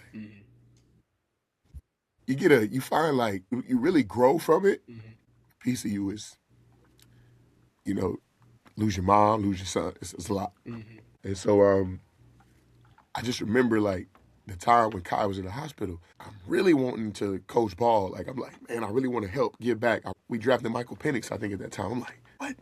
I love the pick. I hated the Kirk Cousins signing, so I love the pick. You know what I'm saying? So I'm like, man, I see Terry Fontenot at the Falcons rookie dinner. I would still go out and do as much as I could, still be a part of the community, still play golf, still, be at my kids' games, boom, boom, back and forth, home, taking care of mom, being back here, dealing with Christine's pregnancy, boom, boom, yada, yada. And I saw Terry, and I'm like, yeah, I'm telling Terry, I'm like, bro, y'all tripping, y'all ain't got me in the building. I'm like, and I still feel that way. Like, it's crazy. I'm like, I want to coach. I did the internship, the Bill Walsh internship. The only people who contacted me back was Pittsburgh. Pittsburgh contacted me back, and they were like, we're going to go another route, which I just thought it was solid that Arthur Smith and his people got back with me. Kids play in the same league, and he kind of inspired me, like, you should do it, Talk to Dan Quinn, you should do it. I ain't hearing nothing from none of these people, like, Corey's getting ready to go to school. She's, and Pace Academy comes up. And it's like, okay, she gonna do the interview process over there. Mr. Blank. The name of the high school campus is Arthur Blank's, like it's the Arthur Blank school, whatever. Mm-hmm. And so it's next door to Arthur's house. So I contact Mrs. Blank, let her know my baby's going, because you let Arthur know to alert the school that my baby's there. Mm-hmm. This is a school where it's not a lot of us, Mm-hmm. I want my baby to be treated right. She's going through an interview process. I want it to be taken seriously. I'm not asking for no handout or nothing. Mm-hmm. But I want her to give it a real shot. And so when she goes, the head schoolmaster hit me up like, she's a head schoolmaster. It's crazy, right? Like, as That's a wild. title. Yeah. That's wild. So the brass hit me up like, Corey did great. We'd love to have her at Pace. You should come coach. And I'm like, hey, I've been talking to the Falcons, but I told Terry, I'm like, man, I'm going to wait until everything's settled till I get my baby home. When I get my baby home and my situation right, then I'll come. So I couldn't commit to the Falcons in the spring, but I was like, come summer, I'm going to be ready to do something. Mm-hmm. And, man, I just never even heard from them again. Terry, I don't know what happened there. We just kind of fell out of communication. But I talked to Mr. Asaph at Pace, and I remember I went to Pace like my second year in the league to coach them against Croy Bierman. He was coaching one team, I coached the other team, and it was like a scrimmage. Mm-hmm. I won, so I was already 1-0 at Pace. So I'm like, y'all need me? You know it. Stop playing. You know it. So exactly. So I get there. He's like, all right, we get on the phone. I let him know what's been going on with me, and I'm like, yo, I'm gonna sit on it for a while before I decide I want to do it, but I really want to get into it. Obviously inspired by you, Mac, seeing you coach, lead a team. I'm like, yeah, this is it's meaningful. Mm-hmm. It's impactful. And success is one thing, but impact is really what I do everything for. Success comes when you do things genuinely, right? Mm-hmm. It's just coming, and you don't like skip over things, right? You gotta turn every stone and do what you're supposed to do when you're in a leadership position, or everything falls by the wayside. And so I get to Pace, go through the interview process. I'm like, oh, this smooth. This might be a look. And everything about me was saying like, dang, time is ticking. Like, this is like mid-March. Like, I'm like, if I'm gonna do it, I gotta do it. So I'm like, at the time, it kind of just sprung up. So now we gotta get a staff together. I meet with Kevin Johnson at Pace. He was the OC the year before, and I'm like, all right, he's gonna help get these kids here. Mm-hmm. He's recruited a lot of these kids, whole team black. Ain't no white kids playing at Pace. Oh, wow. Crazy, right? It's predominantly white school, like 52 boys, and I got 35 kids in my football program. Wow. Right? So, hey, I'm cool. I like the tough job. I'm from Jasper, whatever. If y'all want to build a program, I will build a program, and I will do it authentically through the Pace student body. Like, I'm not even I'm trying to, call a kid here, call a kid, but that ain't really my philosophy. I'm like, I don't need Jimmys and Joes. No. Like, I've always been cool with, like, whoever I coach, that's my job to get them better, to put us in position to be successful. That's my job, right? So I'm super stoked about it. We start off on a great note. Summer camp is going well. 7-on-7 is going well. We go into the scrimmage. That's the first time we like, woo, we get it put on us in our first scrimmage. And we can't line up. We can't line up on defense, bro. And I'm like, they asked me to keep a defensive staff, which I respect a lot of the coaches on that staff. Like, they was good people. I know they meant well. I know they love the kids. But I didn't feel the same about other people on the staff. And I was like, I'm going to take it at face value. Maybe they can show me, right? And the head schoolmaster was like, you can do what you want to do. That's what he told me. Do what you see fit. Because I didn't want to let Kevin Johnson go because I knew he recruited all these kids. So it's like, I needed some allies within this program to help me understand this community, this, you know what I'm saying? I thought everybody that was in it with me was in it with me. You know what I'm saying? And that wasn't the case, man. As soon as we started losing, stuff going kind of the wrong way, here we are. And I'm seeing all those signs, like, hey, you know what? Like, everybody ain't in the boat with you. Right. What you got, Matt? That's you? You good over there? We can hear you. I can hear you. No, I can't hear you now. You went out. It's all good. But I'm going to keep going. Cut them off. Yeah. Anyway, so, you know what I'm saying? I'm thinking everything at Pace is, A1, we going to ball. We going to do this. I'm going to be here for a while. My daughter's here. Eventually want to get my son, my other daughter here. You know what I'm saying? I'm going through it. You guys come up. You guys come up. We go through a lot of stuff at Pace where we're losing. And, I'm going to give you an opportunity to do your job. But at a certain point, the head coach got to make a decision on what's best for the football team. And when I did that, I didn't notify nobody on what I'm doing because beginning of the year, I was told, do what you think, do what you think is appropriate. And that's what I did. We ain't scored no points for like 14 quarters. I made my middle brother, the offensive coordinator. And it's no shade to the offensive coordinator. It was just, we need to change something new. Yeah. And the first game, we scored like most points we scored, I want to say, all year, actually. I need something And new. we win the game. Yeah. Win the game. And this is I want to say the 8th game, maybe. Yeah, it's the 8th game. Yeah, it's the 8th game, bro. So I made the change in the 8th game, and we ended up splitting those last 3 games. We were like 2-1, I want to say. So we finished 3-7, and it was a rough year, bro. I'm not used to that, but I knew that's what I'm getting into. Going to Pace. I know it's gonna. I'm thinking like they want to build this, and they want me to build it, and that's just what I thought. But I realized that what I'm saying. Sometimes you can go to Home Depot with people, and they might.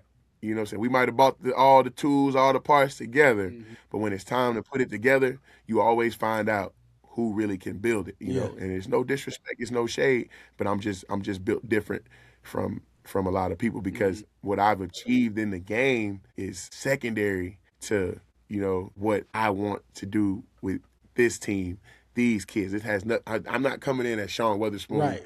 the all-pro linebacker. No, I'm coming in as Sean Weatherspoon, the coach who's ready to be coached, I'm focused on ready kids. to learn, and is also going to lead. And that's what it came down to. So after the season, I'm getting ready to do my exit interviews with my kids because I'm sure a lot of high school coaches don't really do that, But a lot of things I learned from Coach Pinkel, Coach Mike Smith, Coach Bruce Arians, Coach Dan Quinn of like how you do certain things right. And I'm like, okay, this is what you do. So the head schoolmaster texts me. I'm hearing some kids are leaving, wanting to leave Pace. And I'm like, that's odd because 3 kids left Pace that were all region kids before the season even started. I ain't hear nothing about that. Right. Like it was. It wasn't. I guess it wasn't a big enough deal to shake nothing up then, right? But it was like I'm hearing kids are leaving or wanting to leave, and I'm like, okay, let me check the temperature. I'm gonna do my interviews like I plan to do. I'm rounding up all the equipment, and first of all, like I'm not the equipment manager. I'm taking the jerseys to the cleaners. I'm picking up the snacks. I'm doing and I'm not crying about it. I'm doing it because that's what I'm gonna do. I'm built like that. But I just know, like, okay, we got 13 coaches, and why am I doing all this? But it's okay, whatever. Boom, I'll do it. Yeah. And so, man, we get to that point. It's after the season. I'm rounding up everything. And the head schoolmaster tells me to take my time on doing the exit interviews. He's like, don't do the exit interviews yet. Don't do that yet. And I'm like, that's odd. So I'm in the school as well. I'm doing like middle school PE. Like I'm a full-time employee up there. And I'm loving it. I'm on the campus. I'm at the 8th grade graduation, the 8th grade dances. Yeah. I'm at the play. I'm present. I'm at the JV game. The only JV game we had that we put together the team and did the JV game. My staff ain't even at the game, bro. Yeah. Low key, these coaches quit on these kids. High key, they quit on these kids. The most influential parents on the team looking at me. These guys ain't doing. They dancing to the band. We losing. They coming out the booth. Nobody told you come out the booth because we losing. We gonna coach this game to the end. Yeah. I ended up, doing what I need to do. Like I said, look here, man. I don't need you for football. I got this. We got this, man. The coaches that I got here, we gonna do it. And we come together. Middle school coaches even came with us. Their season's over. And we got together. We finished out the year. And so now we hearing the kids are leaving. And I should hold off on my exit interview. Next thing I know, HR called my phone, tell me to come to the office. I get up there. The head schoolmaster say, it's not working. You're not happy. The kid, he basically trying to say the kids don't want to play for me, which is wild. Like, I made the changes and we scored the most points we ever scored. We went 2-1 to finish it out, and now the kids don't want to play for me. So what really happened was when I demoted the coaches, who I don't pay, like they make their money from the football stipend, cool. Boom, I can't fire you, but I don't need you to be here if you're not here where your feet are. And that's the decision that I made, which I thought I was able to make. I go up with the brass, let them know, because after they find out what I did, they're like, whoa, I'm flabbergasted. I'm dealing with all these calls, boom, boom, boom. I'm like, I apologize for that, right? Maybe I should have, talked to you about that. But I was told by you, do what I need to do. And I went through my notes of everything that's happened, transpired since I've been at Pace, because I kept notes, right? I went through all that. I left that meeting feeling like, okay, this man, he see what I'm dealing with. They going to be like, all right, we got to make a decision, but we going to make the right one. That ain't what happened. People that's been at Pace a long time, that was part of the program, people I had to keep, they were able to kind of go behind my back channel the whole way, the whole season, do what they do, and now they the head coach. And now 3, 4, 5 other kids done left, right? So I wish the kids the best. I wish the program. Frank, who's the head coach now over there? Which one? My offensive line coach, Kevin Johnson. He's the head coach now. Big Kev. Yep. And when I told him, and his son was my OC, I told him, his son, I told the defensive coordinator, look, bro, I got a PhD in this, bro, and I kept you, bro. That means I gave you a chance. I like you. I know you care about these kids. I like you, bro. But if you're alpha and I'm alpha, which you have stated to me, what you think gonna happen, bro? Somebody got to go. Yeah. Here's the deal, bro. People don't understand, like, and Kevin, you run a business right now, right? In any business, right? If I'm the owner, right, or if I'm The head coach. if I'm running the right, I have to have the pieces in place that I'm comfortable with in order to run this the right way, right? It just is what it is. So if you hire me for a job, right, what the AD should have done, if you want me to keep all these guys, then I need a full rundown of what's been going on, what's been happening, who they are, where they've been. That way I could have made a better decision whether or not I want to take this job or not. Right. Hey, have they ever applied for the head job before? Right? Because clearly, like, if they have now, these guys want my job and they don't need to be on my staff. Right. Right? Yeah.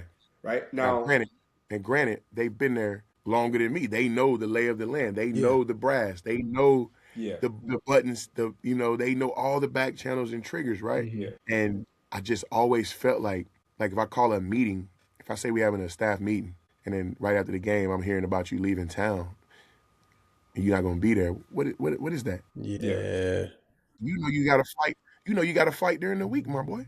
In the high school coaching world, you need coaches that are loyal to you, right? Occasionally, you can have coaches that are loyal to a school, but they still have to fall in line with being so loyal to the school that they're going to respect and do right by who's ever in charge of that program. You feel what I'm saying? I know. And I think I know. like that clearly what it was, bro. Like, so that happened how it happened, right? Yeah. And you know what I'm saying? When I made my decision, I already decided, like, I'm not having fun coaching with these guys. You know what I'm saying? Like, not everybody. It's not everybody, but it's just like some of the things that's going on, I'm not feeling it. We got a JV game, and none of the coaches feel the need to be there. You know what I'm saying? Like, what are we talking about here? We had the middle school game, but nobody's at the middle school game. It was just like that, bro. And I'm like, yo, it's to the point now where I gotta go on and flex and be like, you know what I'm saying? Hey, bro, look here. Football is very simple. If you can count to 3, you can play for me. It's not no Jimmys and Joes we got here, bro. It's like, these are great kids. Let's go out there, love on them. Let's know their names. Let's support them in all that they do. Let's be here for them as men, and let's help them on their journey. And I can pick up the phone and I call Drinkowich. I can pick up the phone and I can call local schools. Boom, all these coaches I met, I will do that for these kids. I will reach out for these kids to help them get an opportunity to be seen. And ultimately, I was doing the job because I lost my baby and I wanted to pour into other people's babies, bro. And the fact that the way that was handled at the end, it almost sent me in the wrong direction, because I was going to take my baby out of the school. You know, it was a lot of things. I'm like, man, I don't want my kid up there around this type of, like, boom, boom, boom. I'm looking at pace like this now, right? Yeah. And it's a great place for the curriculum. My baby is excelling. School is awesome. But, like, people make the place. And some of the people that I encountered during this journey was some people that I wish I've known more about, so I could have got the right people in place. But even all the people I brought in were met with resistance from certain people. Like, they did what I've done in the game. You know what I'm saying? And it's no disrespect.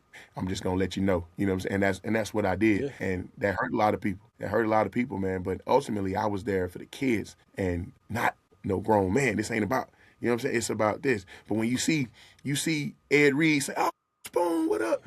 You know what I'm saying? At the first game, ain't nobody calling your name. It feel like, you know what I'm saying? And I'm like, "Well, this such and such, Ed. This is my man. Like, I'm in it with him." Like, and it ain't genuine, bro, coming from the other side.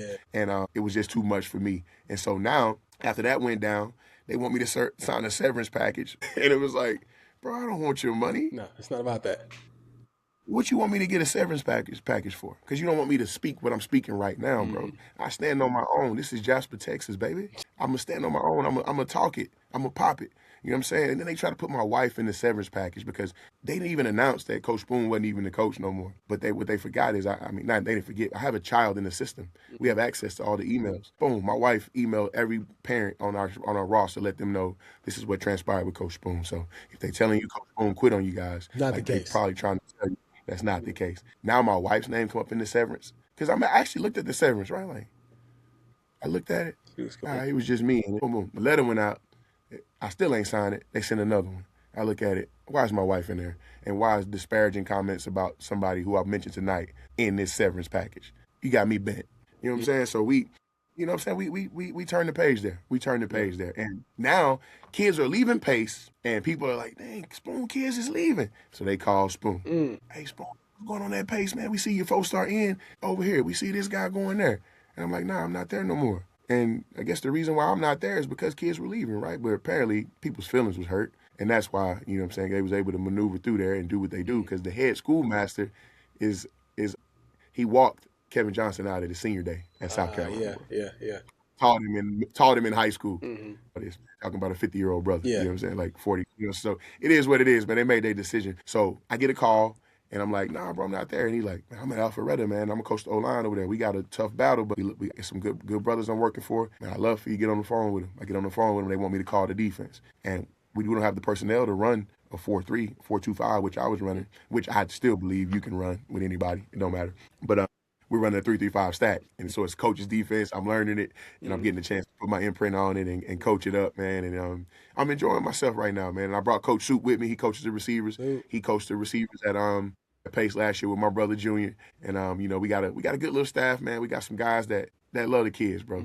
We love the kids. We don't just say we love the kids, bro. We really there for them. I drive out there and miss my kids, you know what I'm saying, to help these kids. I'm still pouring into other people's babies as well as mine, because mine get me all the time, right? But I feel like what my mom and my dad instilled in me was to go out and spread that seed, you know what I'm saying? Plant that seed with other people, man. Let them know, like, oh, you want that mentality that you can make it from Jasper, Texas, that you can do what they said you can't do? Look at me. Look at me, bro. And I ain't saying I'm nobody, but at the same time, man, 38 years on this earth, cuz we done did a lot of stuff, man. We did a lot of stuff. You get back to Columbia, bro. You got 72,000 people yelling Spoon, bro. Like, to this day. Come on, man. Like, to this day. And to me, bro, like I said, impact. We didn't win it all at Missouri. No. But man, we left a lasting impression on the people, and it's respected, and the fruits of the labor have come. And man, I love coaching. I want to coach. I want to be a head coach again. I want to be a GM. I want to be a president. Like I feel like it ain't none. I can do all that. You know what I'm saying? Because I can read, and I got my eyesight. Yes, sir. And I got my notes from all of my journey, man. All of my journey, I've kept my notes, and I got all them playbooks, all those meetings where, what's the guy that told us, man, hold on to the rope, pedal downhill. There's a lot of different things, man, that I've learned, from my coaches, putting me around great coaches and great people that I've kept with me, man, and I try to pass it on, man. And, one day we definitely going to be, you know what I'm saying, on the highest level in this thing, bro, and I truly believe that, bro. So I'm just keep on stacking the days. I ain't going to count them. I'm going to make them count. Listen, they say you rather be relevant or you rather be remembered, right? Like, you're remembered, right? Because when you remember, you're always relevant. You feel what I'm saying? Yes, like, sir. Yes, that's sir. That's the type of impact that you had, not only on us. Yeah. Clearly, everybody who you come in contact with, man, your energy is infectious, right? Your personality is one of a kind. You're unapologetically yourself all the time. Like, it don't matter. You could be in a room full of whomever, and you're gonna be you. You know what I mean? And I think that's something that, man, it don't matter what happens. You've already won from that standpoint. Right on. Man, so. Hell yeah, bro. Hell yeah, man. And it's a blessing. It's a blessing, man. You can't question, what God has for you. You just got to take the lessons that you have throughout the years and apply them to the next situation, man. Definitely. And I think it's definitely it's great to be able to be around my kids more. It's great to be at home with my wife and our dogs. I got a 15-year-old bulldog. Yeah. You know what I'm saying? Like, I know how to raise kids. Charlie. He's 105. He's 105.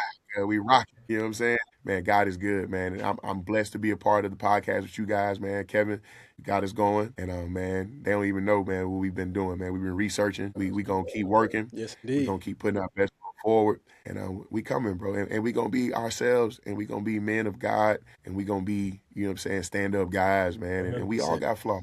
We all do. We not pointing no finger at nobody. No. But, man, hey, we got to hold it down like they say in Texas. You know what I'm talking about? Jasper, Texas, baby.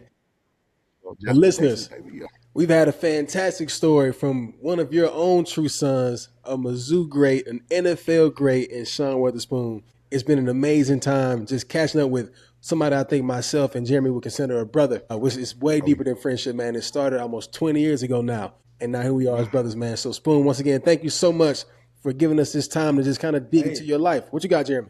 It'll be 20 years this summer. 20 years. Literally 20 years this June. 20 years. 20 years. Since I met Spoon, 20 years. And we're getting to learn something about our brother of 20 years that we hadn't heard before, which is an amazing time to be able to express ourselves in this show, and for Spoon specifically this time to just kind of let it out, man, and tell us about his journey. Man, I've been wanting, this happened in November. Some of this stuff happened in November, man. I've been wanting to get this off my chest, man, and I've been wanting to, people that follow me, follow my career, I want you to know, man, you know what I'm saying? Like, it is what it is, but at the end of the day, I'm still Spoon, bro. That ain't changed. That ain't changed. I'm going to be who my parents raised me to be, and I'm going to keep on going in that way, man. So God bless y'all for being a part of the show with us. Definitely, man. Well, look, once again, I'm one of your hosts, Kevin Rutland. I'm here with Sean Weatherspoon, Jeremy Maclin, and we interviewed Sean Weatherspoon today, man. Another great show from your TruSons. Once again, y'all have a great night. See you guys next week.